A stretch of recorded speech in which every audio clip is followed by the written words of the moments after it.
Bueno, vamos a hablar ahora sobre un manual que se llama Manual Diagnóstico y Estadístico de los Trastornos Mentales, y es el DSM, que se utiliza justamente para la clasificación de diferentes patologías. Yo les voy a hablar hoy de lo que es el DSM-4-TR, si el DSM-4 es una versión anterior, hoy en día, o sea, hace 2 años se publicó el DSM-5, pero les voy a hablar del DSM-4 porque todavía en nuestro país se sigue utilizando esta versión de manual. ¿Sí? TR significa versión revisada. Lo que hace justamente este manual es agrupar entonces en diferentes secciones las patologías, como ser alteraciones del estado de ánimo, demencias, trastornos del neurodesarrollo, trastornos de personalidad, trastornos de ansiedad, psicosis, ¿sí? Alteraciones por el consumo de sustancias, alteraciones por el control de los impulsos, es decir, que las clasifican de a grupos, y dentro de esos grupos obviamente se van a diferenciar los diferentes cuadros en forma más específica. Este manual fue publicado por la American Psychiatric Association, ¿sí? Por la Asociación Psiquiátrica Americana, y justamente lo que hace es brindar descripciones a través de ítems de diferentes patologías para facilitar, digamos, el diagnóstico. Normalmente uno debería utilizar el manual no para diagnosticar al paciente, sino una vez que ha diagnosticado el paciente, poder ir y chequear en el manual que el diagnóstico es acertado. Vamos a ver con qué criterios el paciente que yo he diagnosticado cumple. Entonces, tenemos que tener en cuenta que un trastorno, ¿sí? O enfermedad va a ser considerado a todo aquel que genera una alteración en el comportamiento, ya sea en la conducta o desde el punto de vista psicológico o emocional, que tiene una repercusión clínica, ¿sí? Sintomatológica, que no importa cuál sea su origen, pero que se va a manifestar en forma individual como una alteración en el comportamiento desde el punto de vista psicológico o biológico. Recuerden que yo siempre les digo que cuando hablamos de enfermedad tenemos que tener en cuenta que se va a producir una alteración desde el punto de vista cognitivo, desde el punto de vista conductual, desde el punto de vista cronobiológico y principalmente desde el punto de vista funcional. Entonces, este manual sirve como herramienta diagnóstica, ¿sí? Y permite, digamos, que uno pueda hacer una descripción del funcionamiento de una persona a través de 5 ejes.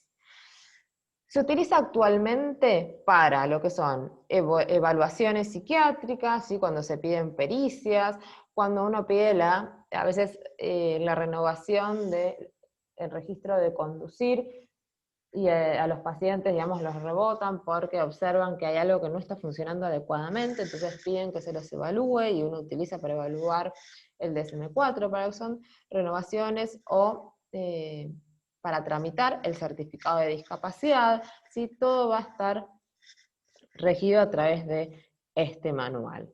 Porque justamente estos ejes nos darían un panorama general de los diferentes aspectos del funcionamiento de una persona. En el eje 1 lo que vamos a encontrar son los trastornos o las patologías psiquiátricas que nosotros conocemos habitualmente, ¿sí? Como la depresión, la demencia, la psicosis, ¿sí? Las fobias a todos los trastornos de ansiedad, las patologías por consumo de sustancias, o sea, todas aquellas que se imaginen que son trastornos psiquiátricos van a ir acá. En el eje 2 vamos a hablar de aquellas alteraciones que se producen en edades tempranas, ¿sí? Como trastornos del neurodesarrollo, ya sea el déficit de atención por hiperactividad, el retraso mental, independientemente en qué momento de la vida se encuentre esa persona, porque puede ser que estemos evaluando a un adulto de 40 años, pero que tiene un retraso madurativo, porque ha tenido, no sé, una hipoxia, por ejemplo, fetal. Entonces, se va a consignar acá. También en este eje lo que se consigna son los trastornos de personalidad, ¿sí? O sea, los cambios que se han producido en la personalidad de una persona, o sea, que tienen rasgos o características que son muy específicas y que le generan una alteración en su funcionalidad, es decir, en su desempeño cotidiano. Vamos a ver cuando digamos personalidad, o sea que todos tenemos ciertos rasgos dentro de algún trastorno, digamos, de personalidad, pero que no por eso significa que tenemos una patología. ¿Por qué? Porque vamos a recordar siempre y a remarcarlo que patología es cuando se altera la funcionalidad de una persona. Luego tenemos el eje 3, que lo que va a hacer es evaluar aquellas patologías o afecciones clínicas o médicas que van a desencadenar síntomas psiquiátricos, como por ejemplo, podemos tener el caso de una persona que tenga un cáncer y que ese cáncer sea secretor de hormonas que repercutan sobre el cerebro, o bien que ese cáncer genere metástasis en el cerebro y eso esté alterando la conducta, o bien que una persona tenga hipotiroidismo y esa alteración en la concentración de hormonas tiroides, o sea, potencie los síntomas de la depresión, es decir, que todas esas enfermedades médicas o orgánicas, que es como solemos llamarlo nosotros en psiquiatría, sean, digamos, desencadenantes o agravantes de la patología de base de una persona, ¿sí? Ya sea, por ejemplo, en el caso de la depresión, la persona ya venía deprimida, pero además tiene un hipotiroidismo, y sabemos que si el hipotiroidismo no está controlado, potencia los síntomas de la depresión.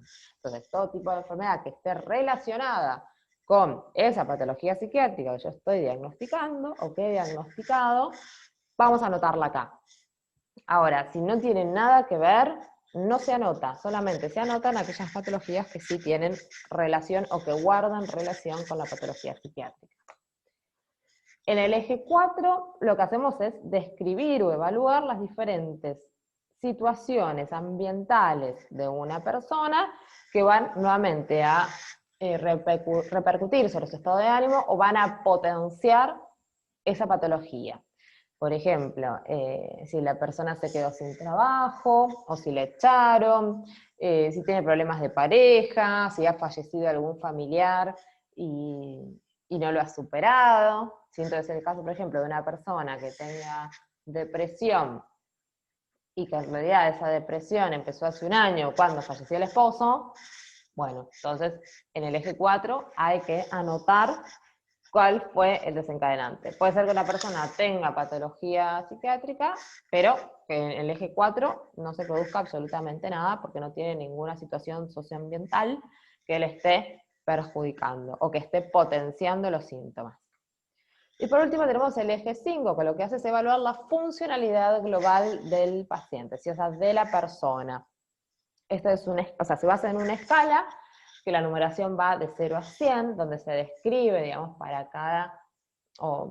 cada 10 puntos, digamos, cuáles son los cambios que se van produciendo, y el objetivo es justamente evaluar en relación a esa patología que yo estoy diagnosticando, supongamos nuevamente depresión, o sea, cómo repercute en la funcionalidad de esa persona. Entonces, si tuviésemos una persona que, por ejemplo, cuando fue diagnosticada, esa persona no se podía levantar de la cama, no se higienizaba, perdió el trabajo porque se sentía tan mal que no podía ir, obviamente ese eje 5, esa escala de funcionalidad, va a tener un puntaje muy bajo, porque esa persona no está bien. Ahora, si esa persona empezó un tratamiento, y ahora se levanta de la cama, o sea, se higieniza, puede realizar ciertas actividades de la vida diaria, como ir de compras, hacerse de comer, pagar las cuentas, pero todavía no se encuentra en condiciones de realizar su trabajo, digamos, la escala funcional ha mejorado un poco porque significa que hay síntomas presentes, pero que no son 100% limitantes para la realización de actividades, ¿sí? Sino que en algunos aspectos de la vida se encuentra limitado. Entonces, bueno, eso es lo que vamos a evaluar acá. Entonces, uno, cuando realiza la evaluación de una persona, no solamente va a describir cómo está esa persona, si está consciente, si está orientada, cómo está la memoria, cómo está la atención, cómo está el estado de ánimo, cómo se siente desde el punto de vista motriz, digamos, si tiene necesidad de hacer cosas, cómo está el lenguaje, cómo está el pensamiento, si tiene conciencia o no de enfermedad, si tiene ideas raras, es decir, si tiene ideación paranoide, o sea, si uno observa que tiene signos de impulsividad, así como que en cualquier momento, no sé, puede ponerse en riesgo. Una vez que uno hace toda esa descripción, además evalúa estos 5 ejes. Entonces, en el eje 1 dice si tiene o no una patología, en el caso de que la tenga, dice, bueno, es tal patología la que tiene. En el eje 2 se fija si tiene o no trastorno de personalidad, si tiene o no trastorno del neurodesarrollo, mejor dicho. Si no tiene, se pone nada. En el eje 3 evaluamos si hay alguna enfermedad médica que esté potenciando esos síntomas. Si esto no es así, no se pone nada.